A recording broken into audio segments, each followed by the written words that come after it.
Good evening and welcome to our annual honors colloquium, the 61st, Democracy in Peril.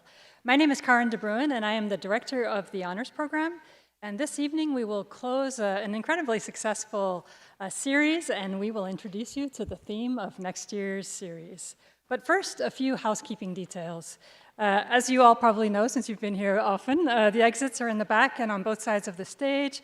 Bathrooms are in the foyer, and please, no photos or video recording. Please also silence your cell phones and put away your devices because they are distracting when you're looking out at a dark audience. And if you need to leave during the event, please close the door quietly and refrain from speaking until you are out of the building. In the spirit of Native American Heritage Month, I would like to begin by highlighting that a notable presence at our colloquium every week has been our URI Narragansett students, who have done thoughtful and soulful land acknowledgements. We have had undergraduate students from political science, theater, computer science, and more. And this evening, I am excited to invite the last student of this series to the stage.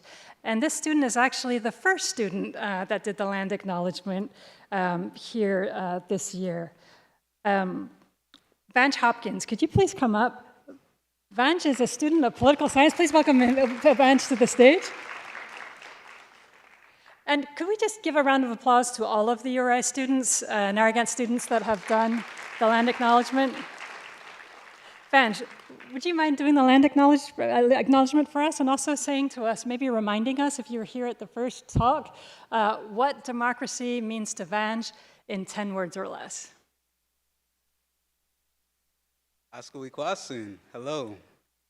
What democracy means to me in 10 words or less is democracy is deconstructed indigenous governance which never needed Western influence.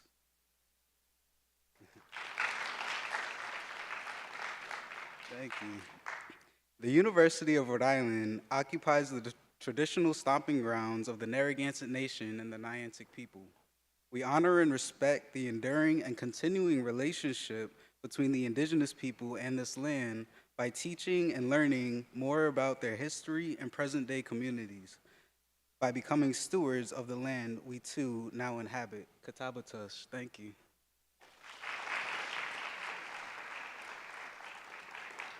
Thank you, Vange. I'm just noticing that.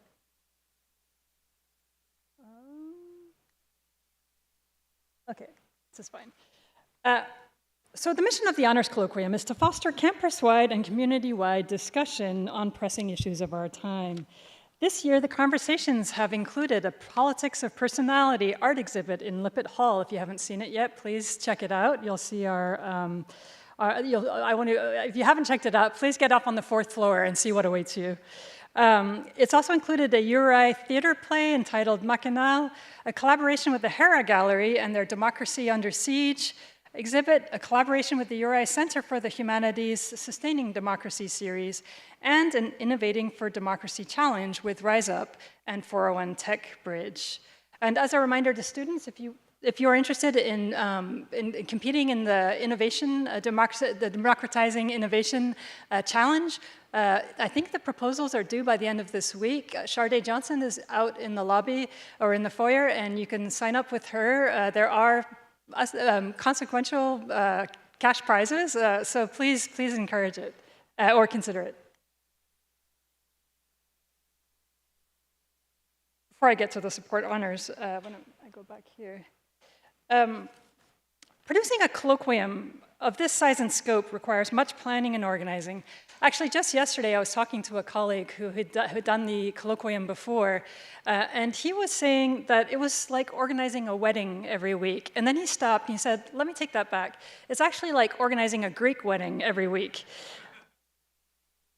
So if we take this wedding analogy and run with it, I would like to thank the wedding planners, the colloquium coordinators, Mark Hutchison, Ashley Rundlet, Brian Kruger, Beth Mendenhall, Rick McIntyre, and also our honors program coordinator, Anna Blake. Could you all please come up just for a second so that everybody can see you?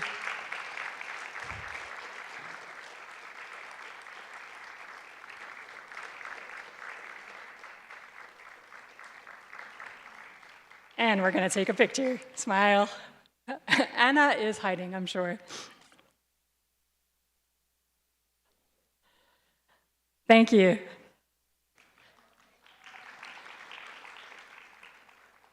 Next, every wedding needs important funders.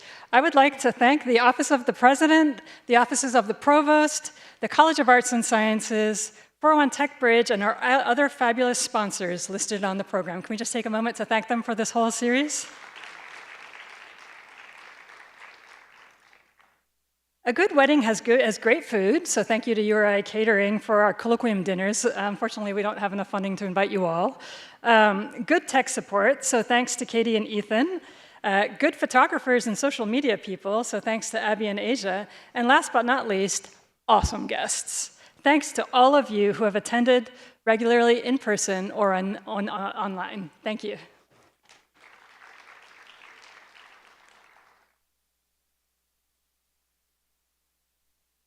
As you may have heard, the incoming US administration is considering the dissolution of the Department of Education. Our next colloquium, Education Behind the Curtain, sponsored by the College of Education and organized by Professors Daniel Kelly and Lazaro Camacho Jr., is as timely as this year's Democracy in Peril. Dan and Lazaro, could you please come up so that people can see who you are? You're about to organize a lot of weddings.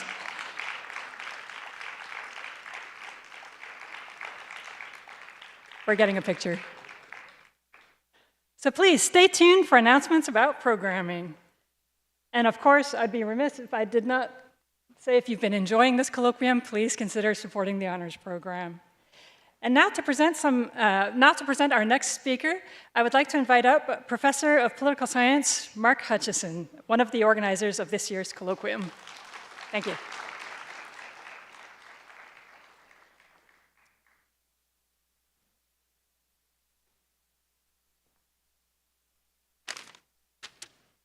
I'm going to switch this over as well.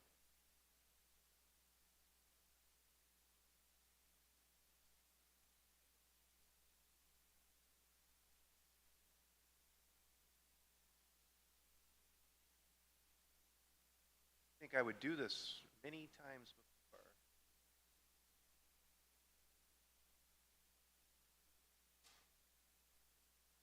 You know, everybody loves dead silence, so I'll start now. So, welcome everybody, and that was loud. Yes, I'm Mark Hutchison, one of the honors colloquium coordinators and the chair of political science. I do want to reiterate Karin's thank you to all of you for your participation. The turnout for this colloquium is beyond anything that we had imagined when we had started, and so I want to thank all of you, the audience here, for your participation and support. It's been really inspiring to me and my fellow honors colloquium coordinators to see such a high level of engagement with the topic. And we want to give our thanks to the sponsors as well, and in particular, special thanks to the honors program, Karin, Carl, and especially Anna Blake, who is hiding, but her tireless work behind the scenes has always been very instrumental to this series. I'd also like to extend my personal thanks to my fellow coordinator, Ashley Rundlet, who is doing all the other introductions and providing us with such wonderful introductions and outlining the connective tissues between the topics and the themes as it relates to the big picture. So tonight is our last speaker, an event for this colloquium, Democracy in Peril. I don't know if you've heard, but there was an election last week. Just might have come up, I'm not sure. Now, for most citizens, the promise and peril of democracy is often viewed through the lens of the most recent electoral results. Particularly in these polarizing times, many citizens rejoice when their candidates win and despair when their candidates lose. And in a functioning democracy, all citizens will eventually share this experience at some point in their lives. It's important to keep this in mind and keep this perspective as we consider the path in front of us. Last week, the American people voted, as they've had in the previous 59 presidential elections, and sent a very clear message. And that message was in part a rejection of the neoliberal consensus that had come to define the Democratic Party for the last 30 years. But from a global perspective, what happened in the United States was perfectly in line with some global trends of anti-incumbency and anger stemming mostly from inflation that has gone on in Britain, France, and even now Germany. But this is democracy. This is it. Its promise and its peril. When I gave the first introduction to kick off this colloquium, I had referenced Francis Fukuyama's famous proclamation about the end of history, where to describe the fall of communism and the triumph of democracy. But as last week after this election, Dr. Fukuyama wrote a very different think piece, outlining his concerns about some of the proposals outlined by President-elect Trump and those who might erode the democratic foundations of our country. But as he acknowledged, the American people knew the candidates, they knew their dispositions, and they chose this path. So I want to remind us that this colloquium is not just about the 2024 election. It was the backdrop and inspiring to us for sure, but our goal has always been to have a better understanding of the substantial and growing threats to democracy both here and abroad. Our political life does not take place in a vacuum, divorced from the same pressures and trends facing many other societies. As columnist Jennifer Rubin so succinctly summarized last week, democracy is not self-sustaining. It requires a virtuous people devoted to democratic ideas. And as our speaker spoke on our way over here, democracy, right? Election is just one thing. Democracy is every day. And I think that's a great quote. So we need to keep that in mind as we move forward, because we all have to move forward. And for some, it will be a form of resistance. Others will be embraced of the new administration. But I suspect for many, it will be a muddled mix, if they even pay much attention at all. Elections tend to focus that over time. Yet life will move on. The threats and the erosion of democracy at home and across the globe that our speakers have highlighted this fall will continue to carry on.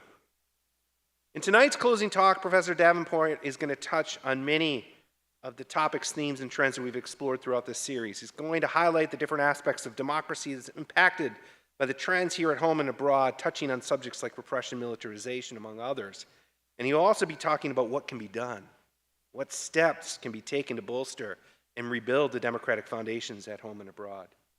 So allow me to introduce our speaker tonight, Dr. Christian Davenport. He is a man of many accomplishments whose work has had profound and lasting impact on research in political science and other fields, including very much my own. And I very appreciate it. He's a born and raised New Yorker. Dr. Davenport did spend some time in New England, however. He got his BA up the road in Massachusetts at Clark University before heading to Binghamton for his PhD.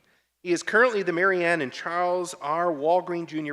Professor of the Study of Human Understanding in the Department of Political Science at the University of Michigan, with a courtesy appointment to the Gerald R. Ford School of Public Policy. I sound like Gerald Ford right now.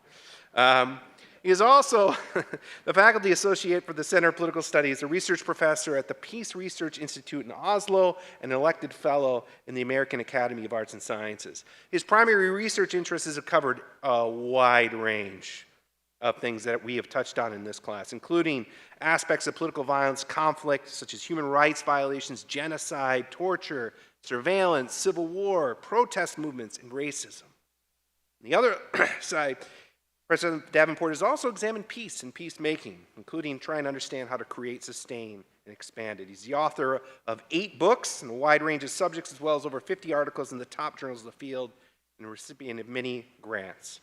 His work has inspired countless academics, including myself, in these areas. And so please join me in welcoming Christian Davenport.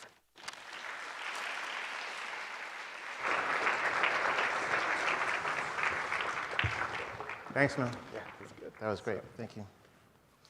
It's always weird to hear people speak about you in any way, shape, or form sometimes, but it's kind of nice sometimes. So, thank you very much for bringing me out. I don't think when we made this initial arrangement like a year ago, we actually figured out the timing, but strangely, I think by the end of this, you might see that the timing of this particular talk is directly in line with perhaps what we need to hear, or might not necessarily wish to hear it, but nevertheless, some of the lessons will be useful.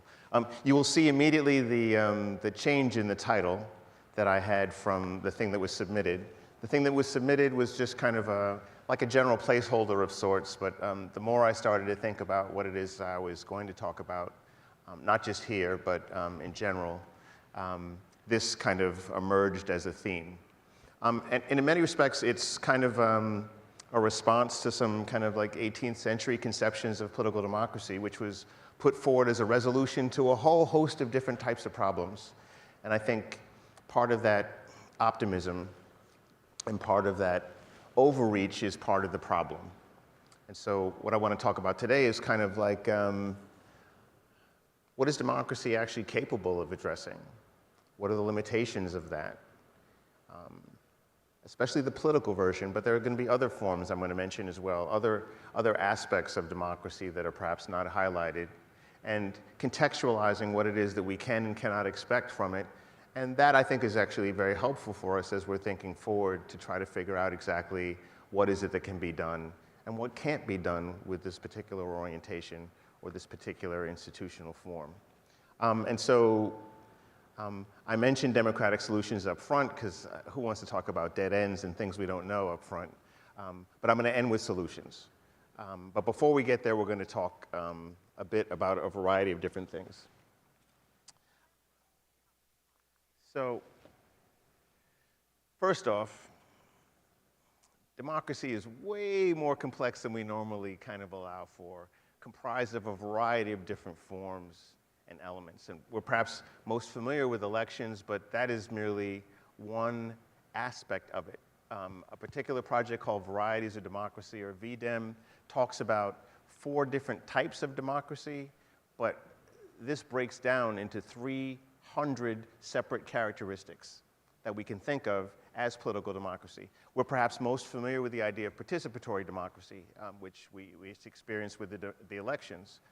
But it's also, it's hearings, it's primaries, it's juries, it's referendums, it's petitions, it's mass demonstrations, it's us getting out of our seats and doing something in some other venue with a variety of other people to try and do something in the context of the political system. But participatory democracy represents only one form or one aspect. We have liberal democracy, and this is that, if anyone's a fan of Hamilton, we all realize that, you know, executives kind of go out of hand every now and then, so they need to be checked in some way, shape, or form. There's a variety of different forms that you could have in terms of those checks. Some are legislative, some are judicial, some are a strong commitment or institutionalization to protect individual or collective rights.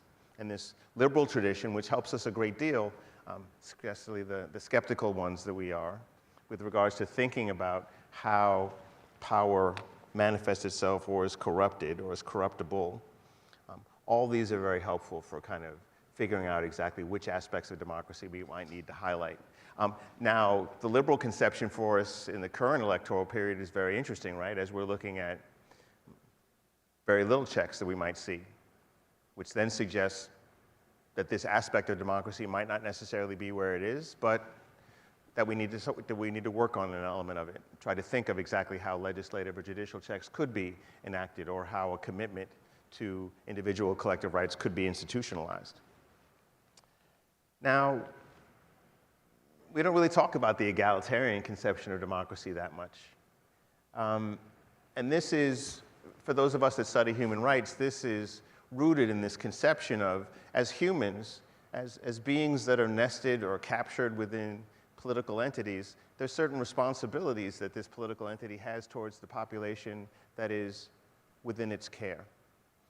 We tend to kind of think of this in the Hobbesian sense, where there's like they're protecting us from these marauders out there and these violent activities and these criminals and immigrants and all these other people who might do us damage.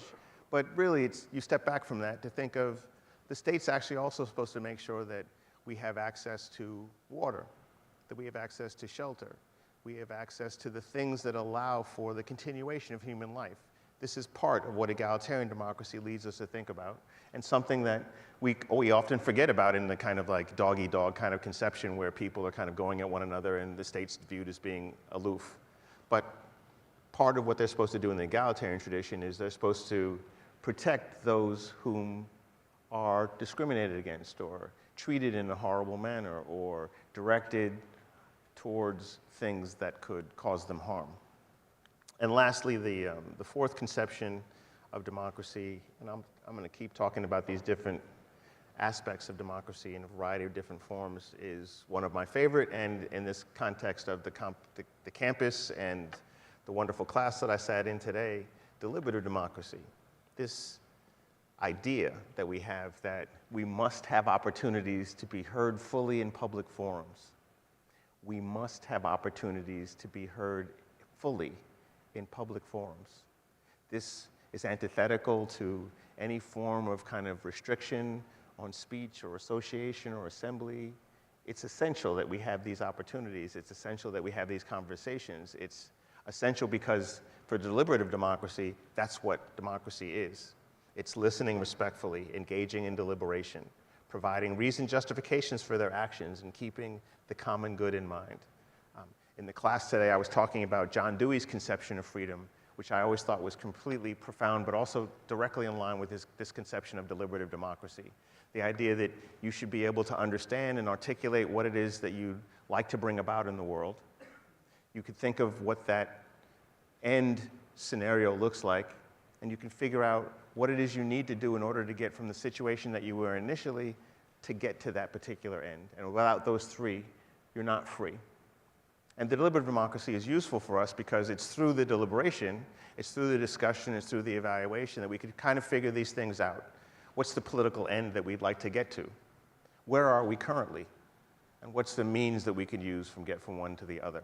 And if we're hindered in some way, shape, or form, or we're not respectfully engaging with one another, we don't have opportunities to do it, we can never get to that understanding. And so those of us that think about democracy think about these four forms. And part of what I'm going to talk about is we kind of privilege one of them. We kind of privilege the participatory element. So as the election came up, I'm on this committee at the University of Michigan called the Year of Democracy. We set this last year, or the president set this last year, embroiled in a series of other types of discussions, and then we had conversations about, well, what is it we'd like to have discussions about on campus? And we came up with democracy. Now, of course, the first question that some of us asked was, is the University of Michigan a democracy? But that was a separate point. But it was useful because in the deliberative sense, that everything's on board, right? Everything should be discussed, and so that became a point. And so I'm sure at that point the president wasn't really happy that they put me on the committee, but nevertheless, a deal's a deal. But we need to think through systematically exactly how we think about democracy, right? So I love this schematic, which comes from the VDEM project. And as you're looking at them, I'm hoping you're keeping a running tally in your head of what we do or do not have currently in Rhode Island or the United States. Alternative sources of information, clean elections, elected executive, freedom of association, freedom of expression, suffrage, and then of course the subcategories, right? Freedom of expression, freedom of academic and cultural expression, freedom of discussion, government censorship effort, media harassment of journalists, media self-censorship. All these are comprised to help us understand exactly what democracy is. So for me, if people just kind of like got dogmatically focused and highlighted a particular aspect of our existence, I was like, well, what about the other aspects of democracy? And so seeing, as Mark identified, seeing what took place, many people were dejected. He mentioned I'm from New York, so I'm kind of like scrappy anyway. But I like a fight. That's part of what democracy is comprised of. And okay, the one element didn't go well. The way democracy is structured is, okay, fine, we're now going to work on other aspects of the democracy. Because that have the most robust aspect of democracy, we'd have elections, but we'd have all these other elements concurrently. So I was working with a bunch of other people on some of these other elements already. And so now the contours of that particular conversation have shifted a little bit. But I want to say it in that manner, and I want to think of democracy as being all of these things, because with that small, narrowed focus of democracy, we might view last week, and we might view next week in very different ways. And we want to kind of broaden this conceptualization of democracy to help us understand what democracy can and cannot do, and which aspects of democracy can and cannot do different things. So I want to argue part of the problem is we think little about democracy writ large in the more expansive way that I've suggested. We were focused on a national election of a president. I don't know about you, but there was a bunch of other things on the ballot, right? I was like, okay, what got me motivated to vote was there was 2 regents of our 5 for the university that were up for election. I'm very much, I'd like to have a better existence on a daily basis, and frankly, influencing the regents of my particular university has a much larger impact. And so political scientists, like, we get this all the time, right? Which is just like, to vote logically means the following.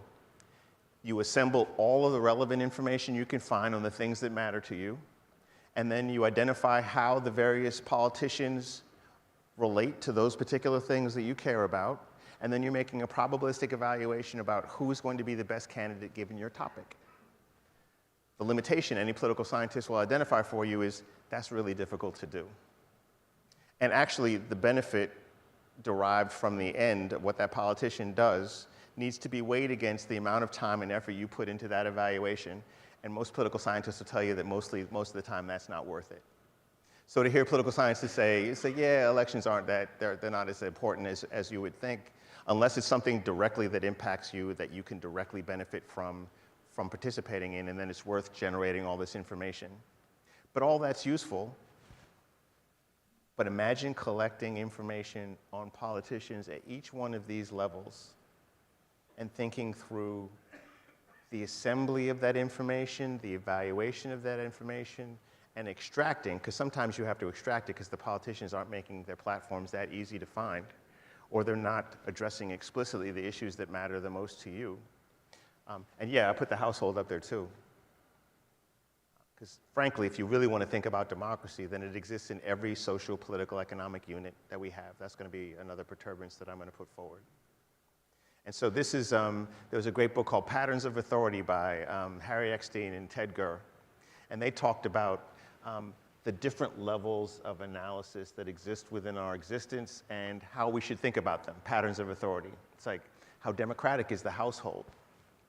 And now everyone's going to be thinking, it's like, How democratic is the neighborhood? How democratic is the city, the state, the nation? And they argued that determined by kind of like how democratic or authoritarian the patterns of authority were in each of these, that they could be stacked in particular ways that would represent certain manifestations of freedom. So imagine a household where everyone is completely equal. They share in decision-making, they share in resources that are brought into the house, all of it. But imagine in the neighborhood's kind of, they don't really think women should have the right to do anything, so basically they're shut out of everything. Imagine the state, nation, fall in line with that. So imagine being free in your household but not free anywhere else. Or imagine having the household and the neighborhood being quite egalitarian with regards to its openness, but every other level is off. And so you can imagine the different kind of combinations would yield differences with regards to how your freedom is and kind of what you need to do in order to kind of have a better life, depending upon which group you are in, one that's disenfranchised at all levels or not.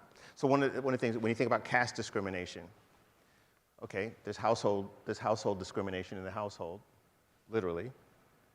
There's neighborhood discrimination, as you can't just go do whatever you want to do or how you're going to do it.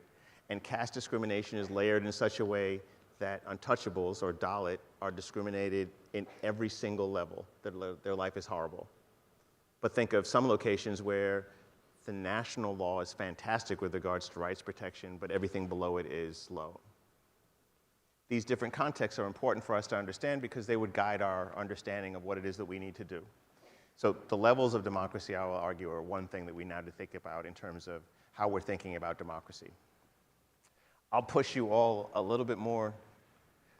Political science should be destroyed. So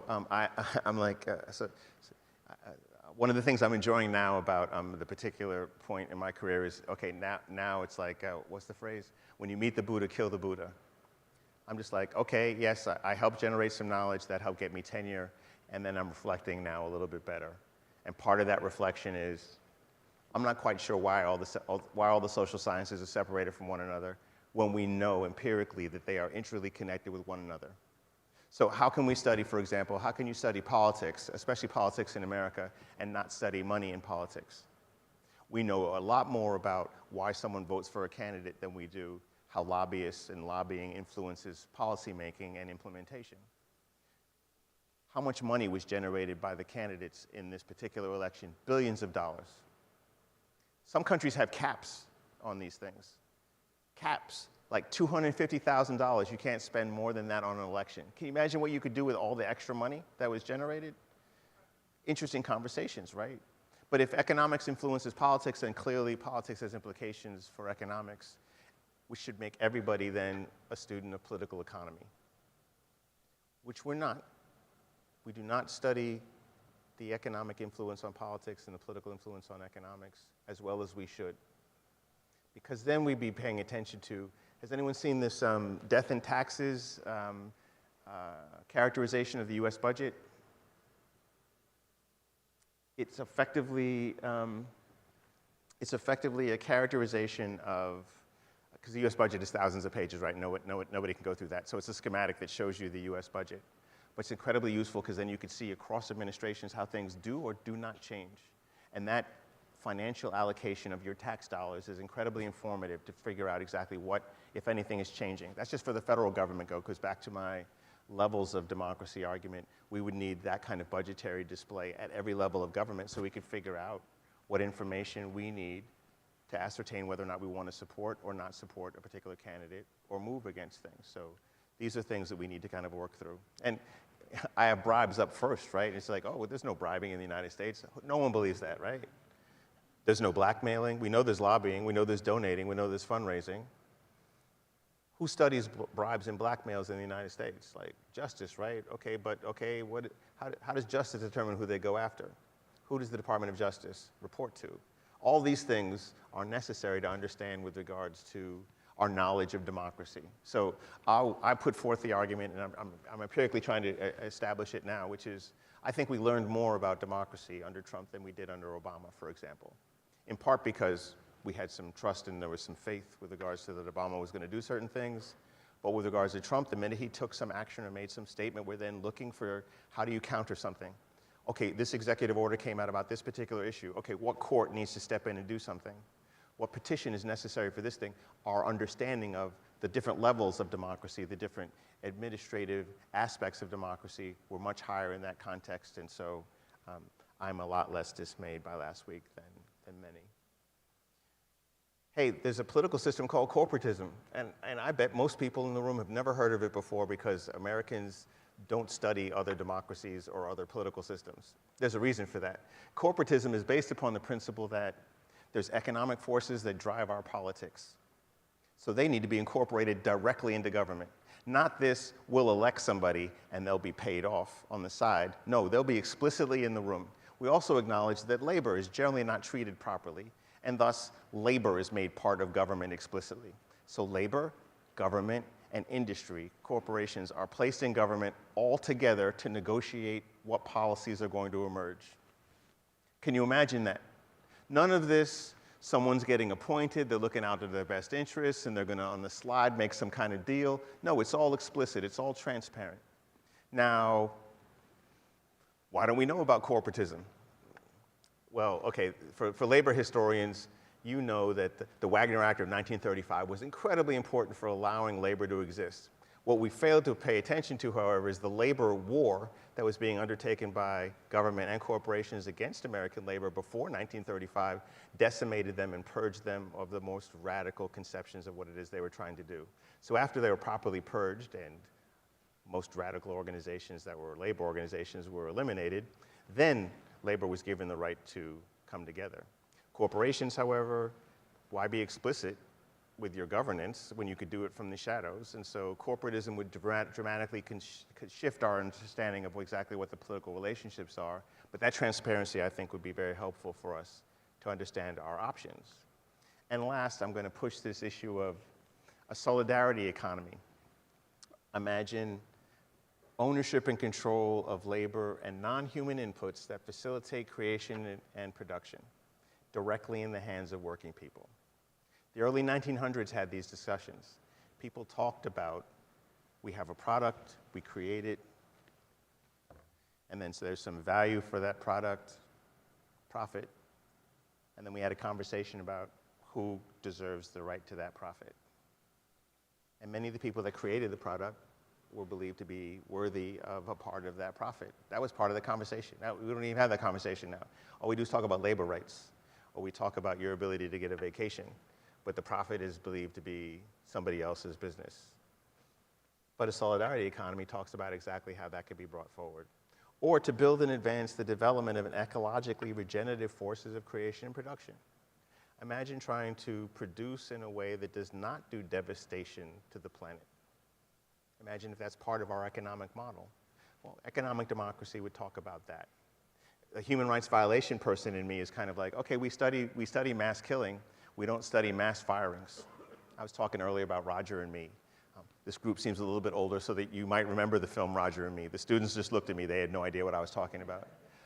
But Roger and Me, if you remember, was the discussion of trying to find the General Motors CEO who basically sent all the jobs for Flint, Michigan away. 60 to 75% of the jobs were eliminated overnight. What's the population supposed to do? Should they have been consulted before this happened? Do they have a right to maintain the position of that corporation given how much the city had given them in terms of benefits, in terms of subsidies, and then they just up and leave? And so the whole film is about a conversation about, is there such a thing as economic accountability? And the answer is no. But the broader question is, can democracy exist without this economic democracy? Can democracy, political democracy, sustain itself with incredible inequalities existing within the population? I'll argue no, and I'll argue that this idea of democracy needs to be more broadly applied across domains. So, nowhere is the idea of democracy used to resolve a particular problem as much as the field of human rights violations, which is the thing that I've been most focused on in the past couple of decades. And democracy is supposed to reduce personal integrity violations, torture, mass killing, disappearances, arrests. It's supposed to do that through a variety of different ways by increasing the costs of engaging in this activity. The idea is if we're a democracy, that politicians won't want to do this because they respect tolerance. They allow individuals to deviate. They allow individuals to be free. Democracy imposes a cost because if you do engage in repressive behavior against somebody, the idea is that you will be sanctioned for that activity. Hey, we don't want to treat our citizens in this manner. And as I'm saying it, you're imagining the current context, and you're just like, that sounds a little bit off, Christian. I'm like, I'm not sure if that's going to work. And that's because it's democratic overreach, I'm going to argue. We believe that democracy has a particular effect on repression, but we're not allowing for the Achilles heel of the domestic democratic peace. And that Achilles heel is if the government can convince you that there is a behavioral threat or challenge, you're going to forego this cost business. You're not going to hold anybody accountable. And in fact, you might get a benefit for engaging in repressive behavior because the belief is that you're resolving a particular problem. So empirically, I find that It's not until the highest levels of democracy are met that you're actually going to see a decrease in repressive behavior. And all other regimes, up until that highest level, in the context of a domestic threat, are going to repress as much as any authoritarian government. Apropos to our current environment. If you believe that there is a threat, this is the population voting, right? If you believe that there is a threat, you want there to be a coercive and forceful response to it to address that threat.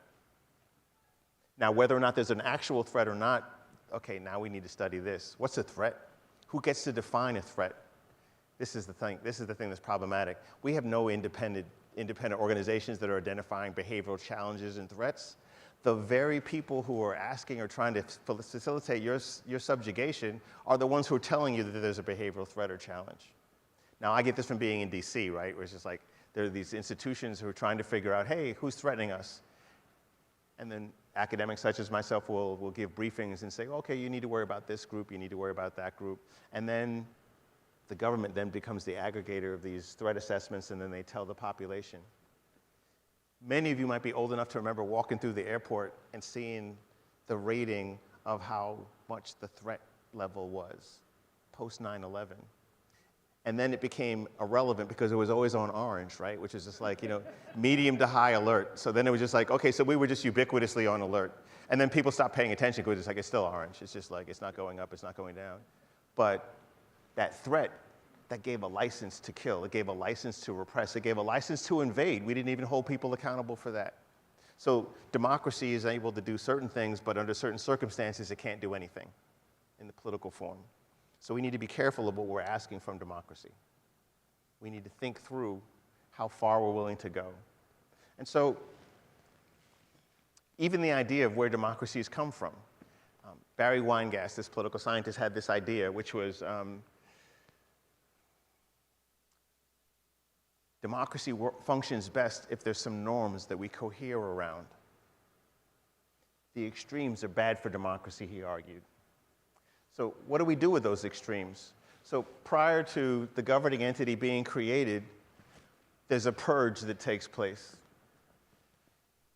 Those red lightning bolts are instances of repression. The purge that takes place is you're getting rid of the ideas, you're getting rid of the behavioral challenges, you're getting rid of the claims-making efforts that you really don't care for. And then the people that are left, they will isomorphically move to a position that they believe is safer. And in that constrained space, then we can have a democracy. So it's a weird concept. So we're free when the range of opinions and behavior are narrowed. So like, in a sense, the repression makes the polity safe for democracy. But then in that space, in that safe space, we then see certain ideologies, some orientations that everyone's going to gravitate to because that's the safe one to be in.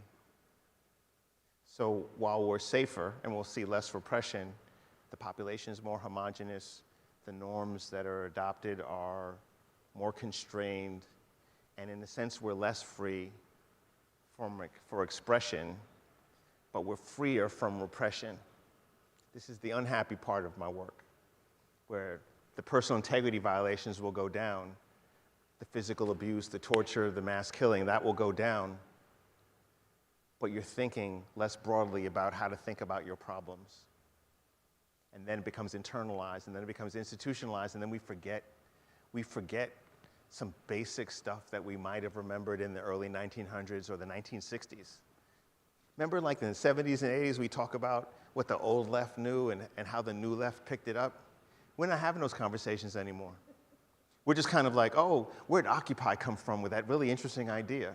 And not see that longer-term historical trajectory. So that by the time we get to BLM and their haphazard claims-making effort, I mean, walk through the platforms of the different BLM institutions like BYP 100. Look at what they're saying the problem is. Look at how they're trying to resolve it. And tell me that makes sense. And it's definitely not connected back through all these other claims-making efforts. Charles Lindblom speaks of this marketplace of ideas, which is this wonderful place where all these ideas exist openly and like an educational institution, right? You could have classes on all these different things. How naive. It's the demarketplace of ideas that we need to pay attention to. It's like, how many anarcho-syndicalist professors do you have at this school? I mean, let's be clear, right? It's just like all Marxist professors in the United States went to UMass Amherst and everybody else got screwed. There's a purge, there's a purge of the continuum. And then in that space, you're allowing people to be freely taking classes and interact because that range of ideas you have has now been limited. And that's taking place in a democracy. It's facilitating democracy, is what Weingast was telling us. He didn't have this interest in repression. He just talked about the norms being shrunk. But I was kind of like, I'm like, well, how do you shrink norms? I'm just like, you kill off the norms you don't like. And you give money to the people who you do, and you give voice to, and you give tenure to, and you give journals to, and you give access to. And so political democracy can do some things, but there's some context under which it's not going to work. And we're definitely in one of them. But then it's an issue of, now we should have a conversation about threat. Now we should have a conversation of, are we really threatened? Show me the manifestations of threat. Like when people are talking about going through the border, a colleague of mine from the University of Houston, Nestor Rodriguez, he did stuff on violence on the border. We had satellite images of how many people were coming across the border that we then used to generate some estimates of how many people were coming over. We don't have satellites anymore? Night vision, we could figure out how many people are coming across and get the factual basis of it, but we're allowing individuals to talk about exactly what the threat is, but in that threat space, then democracy can't function. And then we have this other issue of like, what if democracy is not only not a solution, but part of the problem? And literally, there's two books by David Vine that I think every American needs to read. One is Base Nation. And Base Nation talks about the fact that the United States has 90% of all foreign military bases on the planet Earth. I'm sorry, who voted for that? Speaking of democracy, who voted for that? Is that what we wanted? Where was the plebiscite? Where was the petition? Where was the platform where that was discussed? And this is across administrations. 90%, not 5, not 9, 90. 90%. Where are they, mind you? That's where they are. That's where the United States military bases are. Do we need them? Good conversation. What's the after effect of these military bases? Democracy is generally subverted around them and violence is increased. You vote for that either? No. The other one, the United States of war. It turns out that from the founding of the nation up until the present, the United States is involved in a variety of forms of armed conflict and combat. We don't call it war, because that's what we learned from Vietnam, not to call it war. But people are being killed and the United States personnel are behind it. I'm not even getting into military training, police training, arms sales. Did we vote for that? No. So then it's a question of, where did that policy come from? Why is it so consistent since World War II? And is that the type of nation that we would like to be? These questions make it seem as if democracy is beside the point. Because I don't recall any of these questions being answered. The narrow conceptions of service to the nation thing is just like, I flew here, right? And I'm like, damn, why do these military personnel people get on the flight first all the time? Where'd that come from? And this came from an arrangement from US airlines in the 60s and 70s to offset their costs. They set deals with airlines to basically let their people fly first and to have this extra added benefit of being in service. But I'm just like, why is service related to killing other human beings? We're in an institution of higher learning. Why isn't education a manifestation of service? And after the people who are killing people get on the plane, why can't educators get on the plane? Why is our conception of service so narrow? Who voted for that? Which makes you wonder. Because all these things end up relaying to us what the priorities of the nation should be. What are the things that we're going to accept or not accept? And ask, what does democracy have to do with any of these things? political democracy in particular. And so,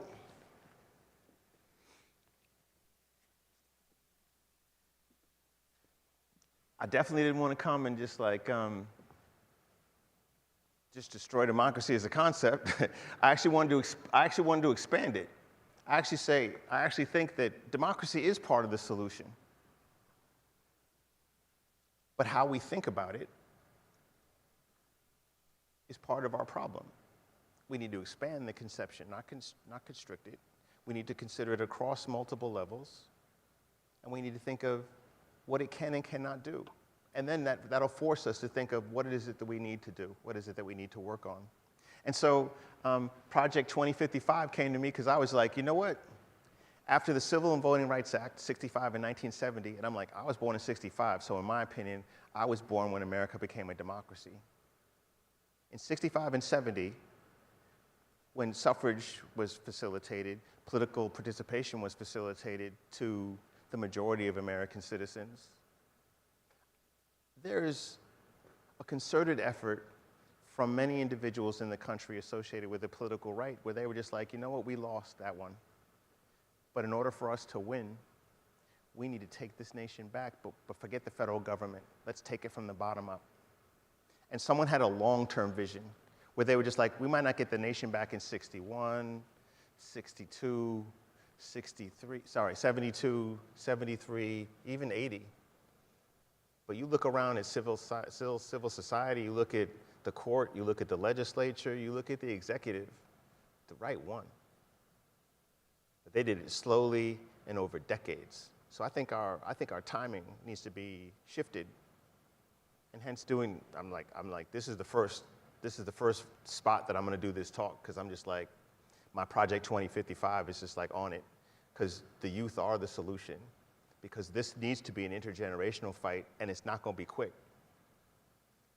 And like we've had this, especially people on the left, we've had this orientation towards addressing the federal government. We just need the right person in and we're good to go. No, we've missed the rest of the nation. And someone's taken it, and now they've used it against us. And we are to blame because we had a different vision. But the problem's not gonna be resolved in like 4 years. I also own 2029 and 2028. I bought all these things after the 2025 came out. I'm just like, I'm not sure. I'm like, I need to work on short and long term. So I have .education for that one, but I have .org for this one. But I'm just like, I was just a domain buying individual. I'm just like, okay, we need to have this conversation. But partly it's broken into different ways, right? Which is just like, we have to realize that democracies provide an answer to many of the solutions, many of the problems and questions confronting us, not just here, but globally. But we have to ask what is reasonable from political democracy and acknowledge when it cannot deliver or will be compromised in the attempt to deliver. We must realize that economic democracy has a role to play, that social cultural democracy has a role to play. We must realize that we are not ready for this. We have to realize that we are not ready for this. Caveat civis, citizens beware, needs to turn into citizens be prepared, or we need to prepare citizens. And that's what this place does. That's what Michigan has to do. Because when you start thinking about what institutions do we have that can do it, hey, the right got rid of them too. The black church is not what it used to be. The white church isn't what it used to be. The Latino church isn't what it used to be. What else we got? NAACP. Who's the president of the NAACP now? There used to be a time when everybody can answer that question. The Urban League, ACLU, we could go down the list of institutions. Labor, we can go down the list of institutions we used to have that have been decimated, because now we have to start from scratch. And that's why education was on the chopping block. I mean, good luck for y'all with this thing coming up, because you're under assault too. It's like education in peril. Everything's in peril though, right? But that's fine, because we need to talk across topics. We need to talk across domains. So our need for democracy, we need to acknowledge that it needs to be wider, our conception, deeper, multidimensional, interactive, and dynamic. I'll give my slides to Mark so he can distribute them accordingly, right? Because this is a lot of information. But I think, not just last week, but just in general, while we're trying to address Project 2055, which you all are part of right now, folks are demoralized, they're exhausted, they're confused. They're also unaware. After decades of not knowing what to read and relying upon other people to solve your problems, we're not ready to step into deliberative democracy. We're traumatized, we're ill-prepared. There's a lot. I mean, it's like there's discussions of, it's like, I get in trouble all the time. But I got in trouble in the concept of Black reparations because I was just like, okay, what if racism isn't the harm? What if capitalism is the harm? If that's the harm, then the number of claimants would be much broader. And actually, I think much more successful. Because if we're just about Black reparations, some people might acquiesce, but other people will be like, I got problems too. And then they're going to block it, and then no one's going to get any money. And then we wasted a whole bunch of time, and no one's going to get any help. But if we have a bigger tent solution, like Derek Darby's suggesting, that might encompass many individuals, then we might be more likely to get to some kind of resolution. But how can we get to that when the conception, we all need therapists. We all need to help figure out how we overcome some of the trauma that we've been subjected to because of things that are done both here and abroad in our name. And it all needs to be brought together simultaneously. Now, my lessons from the right, I'm like, I'll learn lessons from everybody. I did a class on social movement efficacy, and my students were just like, how are you having like the alt-right as one of the groups that we're studying? I'm just like, you don't just study groups that you like. You study groups that have done what you're trying to do, which is win. And so I'm like, I studied all different types of groups. But my lesson from the right is you accept a loss, you start local, and you build up. Because someone in 1965 and 1970 said, we lost that, but we're going to win the nation. And then they started local, and then they built it up. And it took decades. But I'm like, we can't even say that they didn't win. Lessons from the really old left? I'm like, really old left. Help people educate, socialize, and then mobilize. And real old left for me is Kropotkin. I'm like, how many people read Kropotkin anymore? Yeah, of course you. We were kindred spirits from the beginning. But the concept of mutual aid, which is just like being there for your neighbor. I was having a conversation earlier about exactly to what extent the state is involved in our lives and to what extent we actually need the state in order to do some stuff as opposed to your neighbors. In the context of COVID, the state was quite absent from many parts of this nation. But neighbors started collecting food. Neighbors started housing one another. Neighbors started offering medical support. Neighbors did a hell of a lot. And on a daily basis, we see much more cooperation in this society than conflict and violence. And in fact, that's most nations. Our bias is towards the horrible. Our bias is towards the violent. But most of our existence is made up of cooperation and not violence. And we need to build upon that. And that was part of Kropotkin's argument. But the three elements of mutual aid is mutual aid projects work to meet survival needs and build shared understanding about why people do not have what they need. Mutual aid projects mobilize people, expand solidarity, and build movements.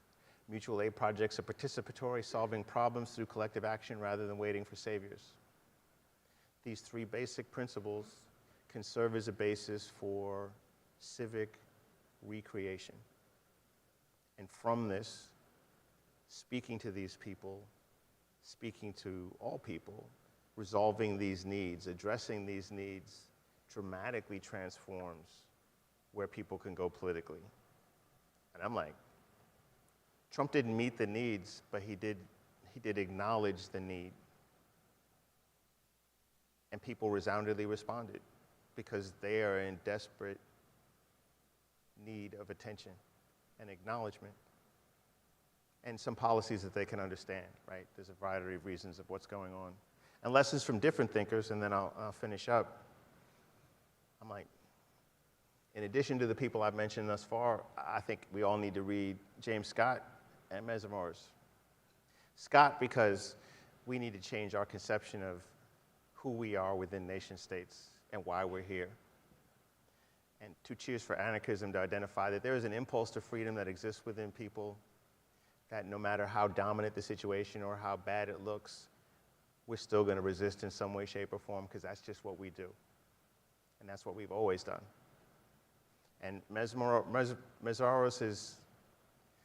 Marx's concept of capitalism was developed when capitalism was beginning. Marx had no idea of the capitalism we have now. Meszaros does. And so for those of us that live in a capitalist system, which is most of us on the planet, it would help us to understand how capitalism functions. And wading through this 800-page book will help you do it. And his new book, Beyond Leviathan, is very different. Beyond Leviathan is taking Hobbes on directly, so does Scott, but he's taking on Hobbes directly to talk about exactly how the Leviathan gets to be created and how that hinders our ability to take action against it. But I'll stop there, proceed to ask you questions.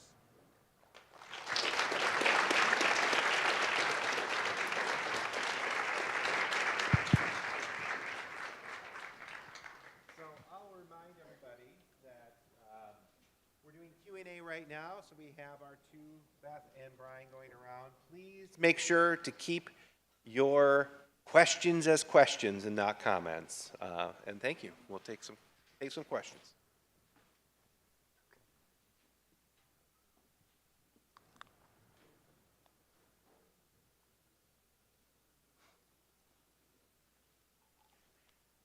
We have about military bases. A lot of our countries who are allies with us would like us to have military bases on their territory because a lot of ideological enemies to the US are also repressive states, such as Iran and Russia. Now, you said military bases were harmful, but in what context could be harmful? Are they harmful, and in what context are they helpful? So, I've been on your campus for like a day. And I could have told you who was going to ask the first question. So, this young lady is a joy. So, my answer for you is manyfold. First, most of these nations didn't have a say on the placement of the base. It was imposed upon them. Second, we need to think of the historical sequence, right? It's just like, many nations had leaders imposed upon them. They didn't select the leader. And then the leaders that are there end up enacting policies that just so happen to support US economic interests. So, and this is kind of this, I date myself repeatedly, but many of our conceptions of international politics are built upon the fiction that we had separate nation states. As opposed to, remember, I went to Binghamton, so Emmanuel Wallerstein and world systems theory. There's an intricate nature of multinational corporations that defy nation states and they influence policy globally. We're the ones who are trapped within nation states and think in that particular way. So with that line of thinking, it's very difficult to not acknowledge that many things that take place within nation states actually have nothing to do with nation states. And so this idea of who's engaging in what behavior within a territorial jurisdiction and where blame should be placed is somewhat complex to figure out, but it's useful to figure out like where things came from. So my biggest example here is Rwanda, right? Kagame came from a US military academy. Kagame is in Uganda, working with Museveni in his intelligence bureau to figure out what to do. And Kagame is approached with a bunch of other individuals in the late 80s to talk about what's going to happen to Congo. Congo, now Rwanda.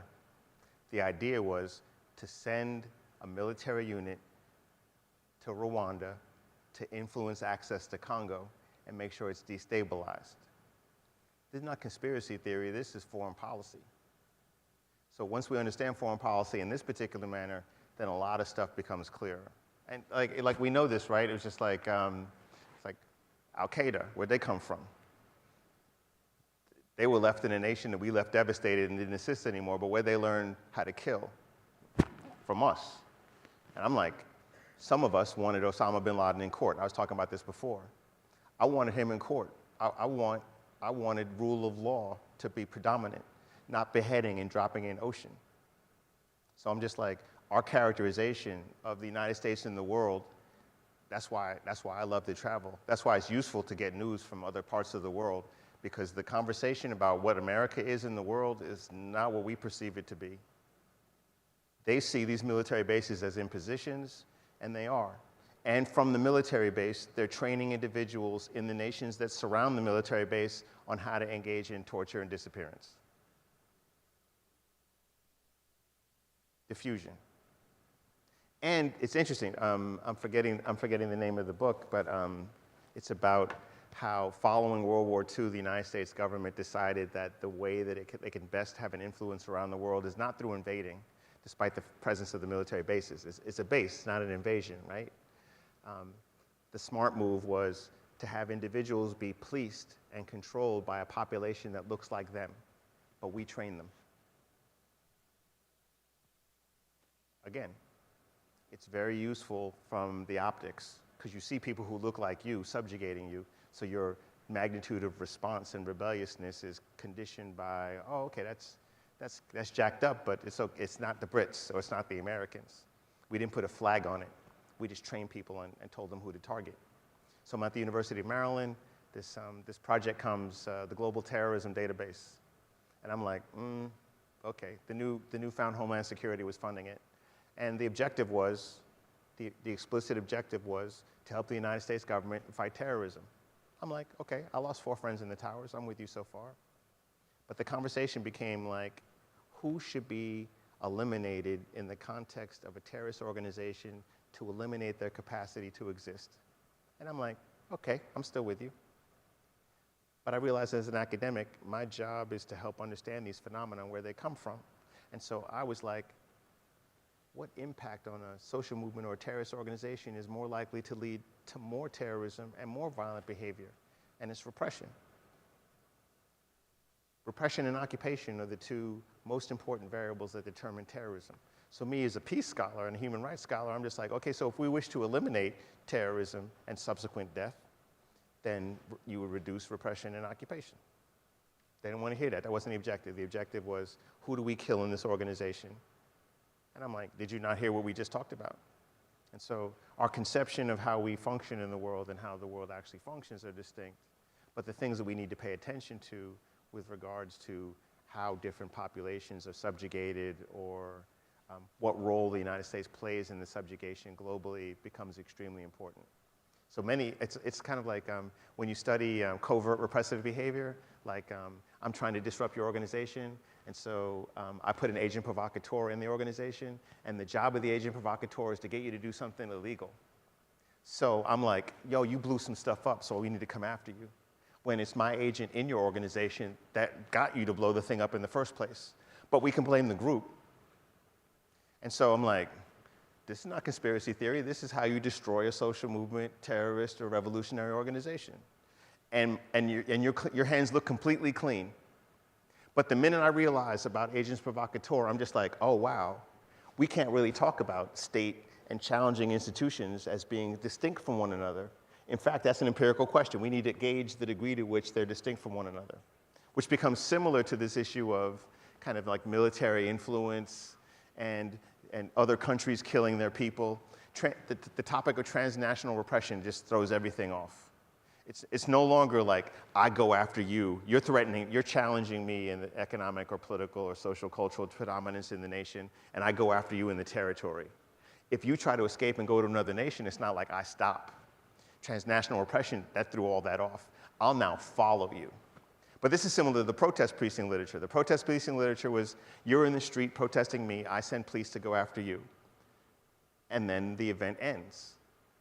No. I'm following you home. I'm seeing who you talk to. And then everybody that you interact with is now going to be subject to some form of repressive behavior. So the long-winded answer to the sister's question is really a function of the nation states aren't separate. These contexts of engagement aren't separate. The militarism is clear. That prioritization forced upon us as citizens is clear. Our lack of engagement in that decision and the ramifications of that are clear, because now Americans traveling, many of y'all are targets. I mean, I was kind of making a joke earlier that Dave Chappelle made this argument about black people being bad bargaining chips, so they're never kidnapped abroad. But frankly, I feel safer in downtown Medellin than I do in Detroit. No one's looking at me like, oh, you're the oppressor, or you come in here with cash. I'm like, I noticed downtown Medellin was like largely black. I felt fine, grabbed some papaya, and I'm chilling.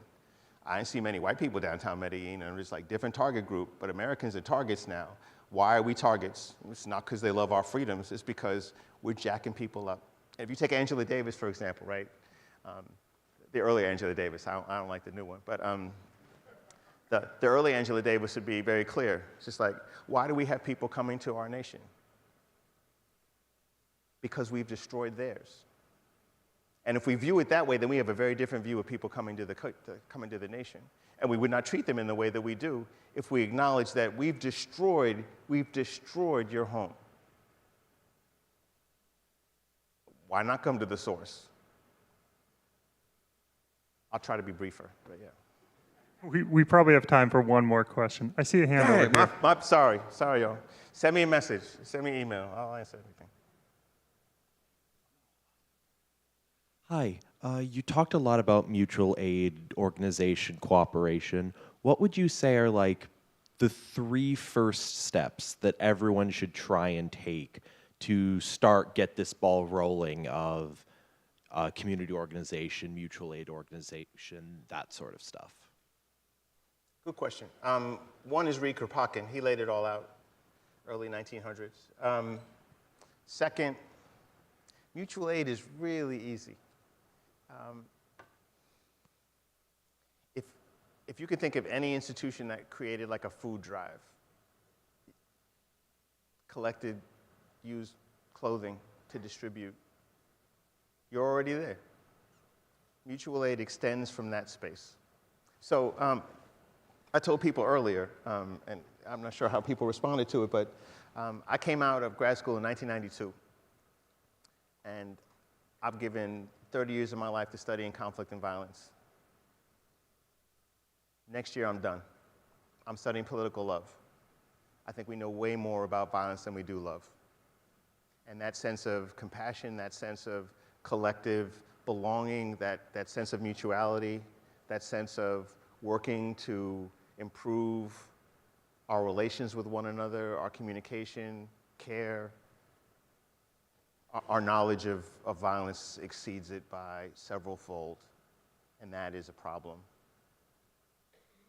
And so start with Kropotkin, and then wait for some scholarship on political love, because I'm just like, we need some help. We need some help on how to piece things together. We need some help as to how to think about it. We need to think about collective empathy, really. We need to think about mutuality. I wrote this book called The Peace Continuum.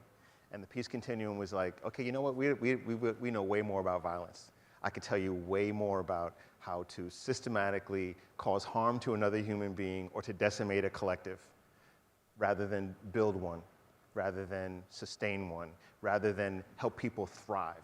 Forget just survive. Shouldn't we be about trying to figure out how do we help other human beings thrive?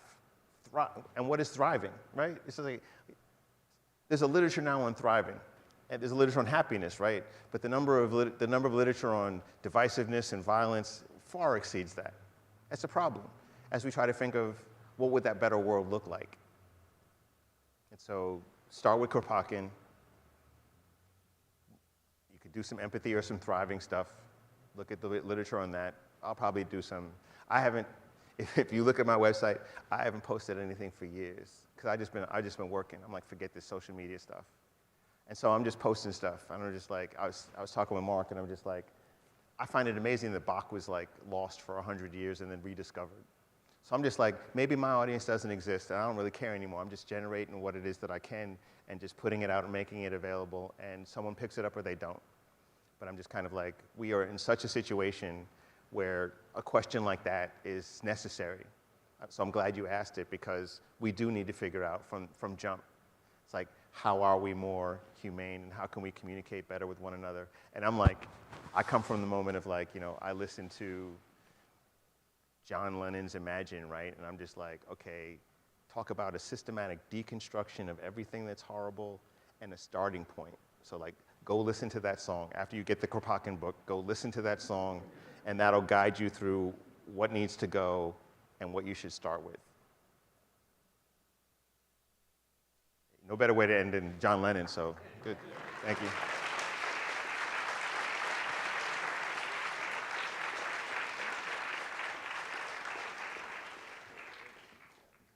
Thank you, man. And thanks to everybody. This officially closes the colloquium. So please join us all next year as we learn about education, which is going to be a very timely topic. And thanks again to Christian Davenport for a wonderful talk. Thank you.